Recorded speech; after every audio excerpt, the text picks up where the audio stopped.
The Pentagon carried out successful tests of two different hypersonic missile systems recently, the U.S. Air Force and Defense Advanced Research Projects Agency, DARPA, announced Wednesday. The AGM-183A Air-Launched Rapid Response Weapon, ARRW, had its second consecutive successful test on Tuesday after a series of testing failures earlier in the program. An Air Force program, the ARRW is a boost glide system that uses a rocket to accelerate a missile to hypersonic speeds before releasing a hypersonic glider which coasts toward the target at speeds in excess of Mach 5.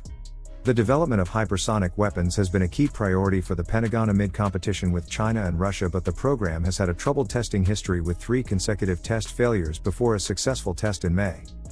The Air Force did not specify how fast the ARRW flew or what distance it traveled, but it said the missile reached hypersonic speeds and met its primary and secondary objectives. The Air Force will begin testing of the complete system for the first time later this year, called an all-up round test. In addition to the successful test of the ARRW, the Pentagon also conducted a successful test of the OP-Fires missile.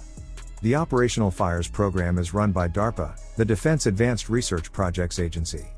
It was the first flight test of the ground-based hypersonic boost glide system, which is designed to be launched from a standard military truck, DARPA said. The test was carried out in late May, a defense official said. The OP-Fires missile did not reach hypersonic speeds during the test, the official said, but that was not the goal of the exercise. Instead, the first test flight of the OP-Fires system was primarily designed to test the rocket launch from the vehicle. Further tests of the system are scheduled for later this year, the official said. DARPA said that the test achieved all of its objectives. The Pentagon has placed an increased emphasis on hypersonic weapons development after lawmakers became concerned that the U.S. was falling behind the Chinese and Russian programs. Last year, China successfully tested a hypersonic weapon that orbited the globe before hitting its target. More recently, Russia became the first nation ever to use hypersonic weapons in war when it launched its Iskander and Kinzhal missiles at Ukraine. But the U.S. effort to catch up to Russia and China has not been without problems. In addition to the failures during testing of the ARRW program, another hypersonic weapons system also experienced problems.